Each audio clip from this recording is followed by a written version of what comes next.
So that's the way it goes. All right, one more question. Hey, I will respond to this. So look, for 4 years in the United States of America, we had a president who stood up at press conferences and talked tough about Vladimir Putin, and then Putin invaded Ukraine and destroyed a significant chunk of the country.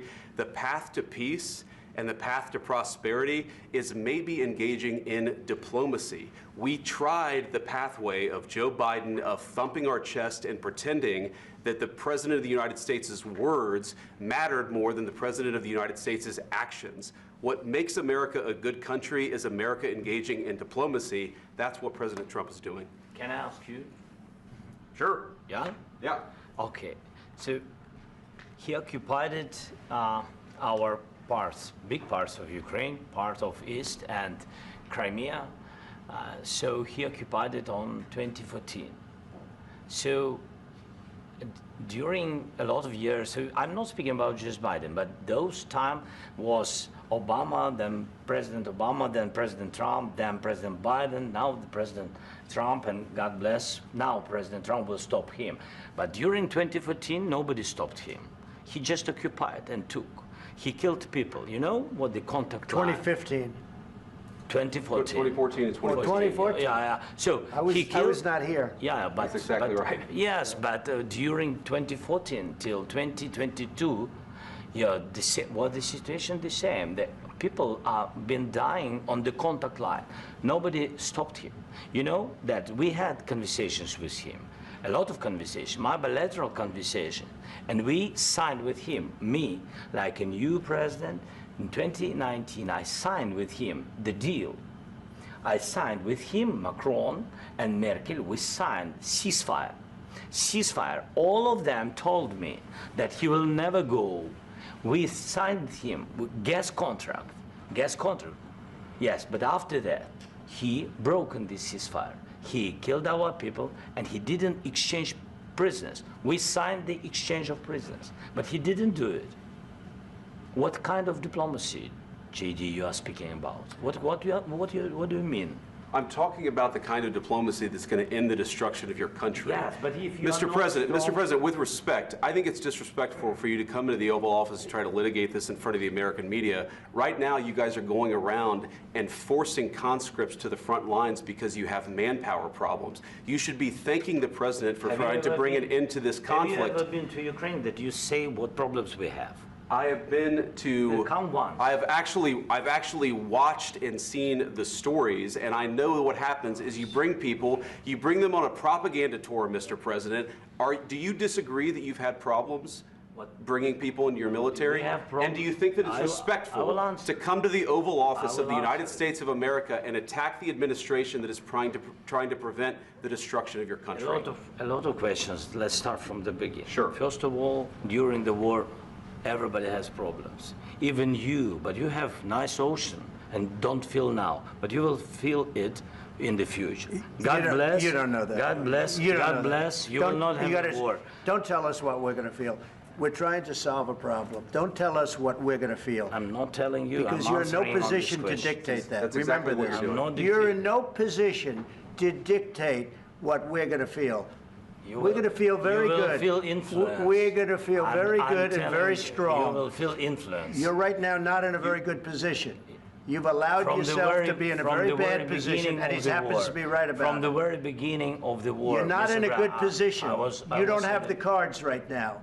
With us, you start having cards. I'm not playing cards. Right now, you don't. You're playing cards. Mr. President. You're playing cards. Serious. You're gambling with the lives of millions of people. You're gambling with World War III. You're gambling with World War III. And what you're doing is very disrespectful to the country, this country. That's back to you. Far more than a lot of people said they should have. Have you said thank you once? This entire meeting? No, in this entire meeting, have you said thank you? You went to Pennsylvania and campaigned for the opposition in October. Offer some words of appreciation for the United States of America and the president who's trying to save your country. Please, you think that if you will speak very loudly about the war, you can... He's not speaking loudly. He's not speaking loudly. Your country is in big trouble. Can I Wait a minute. No. You've done a lot of talking. Your country is in big trouble. I know. You're not winning. You're not winning this. you have a damn good chance of coming out okay because of us. Mr. President, we are staying in our country, staying strong from the very beginning of the war. We've been alone, and we are thankful. I said thanks You haven't in been this alone. cabinet, You and haven't not been only alone. in this cabinet. We gave you, through I this said thank stupid you. president, $350 billion. You voted we gave for you your military president. equipment, You and you voted men for are your brave, president. but they had to use our military. What about West If Virginia? you didn't have You our invited military me- equipment, you invited if me you to didn't speak. have our military equipment, this war would have been over in 2 weeks. In 3 okay? days, I heard it from Putin. In 3 days, this is something Maybe new. less. In 2 weeks, of course he has. It's going to be a very hard thing to do business like this. I Again, tell you. just say thank you. I said a lot of except times that thank there, you except to that, American people. except that there are disagreements, and let's go litigate those disagreements rather than trying to fight it out in the American media when you're wrong. We know that you're wrong. But you see, I think it's good for the American people to see what's going on I over understand, there. sir. I think it's I very understand. important. That's why I kept this going so long. You have to be thankful. You don't have the I'm cards. thankful. You're buried there. Your people are dying. tell you You're again, running low I on know. soldiers. Don't- Listen, don't please, you're running Mr. low on President. soldiers. It would be a damn good thing. Mr. And then President. then you tell us, I don't want a ceasefire. I don't want a ceasefire. I want to go, and I wanted this.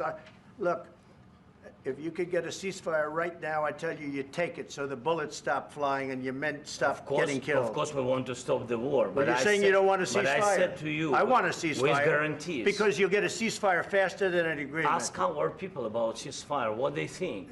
That wasn't doesn't with matter me. for you what- That what wasn't this with me. means. It That was wasn't with with you. a guy named Biden, who was not a smart person. But this That is was your, with, this that was is with your Obama. president. It was your president. Excuse me. That was with Obama, who gave you sheets, and I gave you javelins. Yes. I gave you the javelins to take out all those tanks. Obama gave you sheets. In fact, the statement is Obama gave sheets and Trump gave javelins.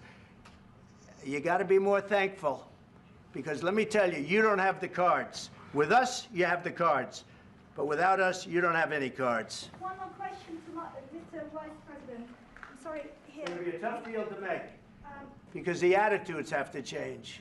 what if Russia breaks ceasefire? What if Russia breaks peace talks? What do we do then? I understand that it's a heated conversation right now. What are you but saying? what if She's asking, what if Russia Putin breaks the breaks ceasefire? for the- What if anything? What if a bomb drops on your head right now? But they have Okay? weapons to What if they fight. broke it? I don't know. They broke it with Biden because Biden, they didn't respect him. They didn't respect Obama. They respect me. But all- Let me tell you, Putin went through a hell of a lot with me. He went through a phony witch hunt where they used him and Russia. Russia. You ever hear of that deal? That was a phony Hunter Biden, Joe Biden scam. Hillary Clinton, Shifty Adam Schiff. It was a Democrat scam. And he had to go through that. And he did go through it. We didn't end up in a war. And he went through it. He was accused of all that stuff. He had nothing to do with it. It came out of Hunter Biden's bathroom. It came out of Hunter Biden's bedroom. It was disgusting. And then they said, oh, the laptop from hell was made by Russia, the 51 agents. The whole thing was a scam. And he had to put up with that. He was being accused of all that stuff. All I can say is this. He might have broken deals with Obama and Bush, and he might have broken them with Biden. He did, maybe. Maybe he didn't. I don't know what happened. But he didn't break them with me. He wants to make a deal. I don't know if you can make a deal. The problem is, I've empowered you to be a tough guy. And I don't think you'd be a tough guy without the United States. And your people are very brave. But you're either going to make a deal or we're out. And if we're out, you'll fight it out. I don't think it's going to be pretty, but you'll fight it out. But you don't have the cards. But once we sign that deal, you're in a much better position. But you're not acting at all thankful. And that's not a nice thing. I'll be honest, that's not a nice thing. All right, I think we've seen enough. What do you think? Huh? This is going to be great television, I will say that.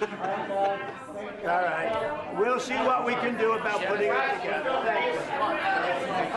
Guys, let's go. Guys, come on, let's go. We'll see. I don't know. All right, guys. Guys, come on. Please. Hey, come on. Australian frigate HM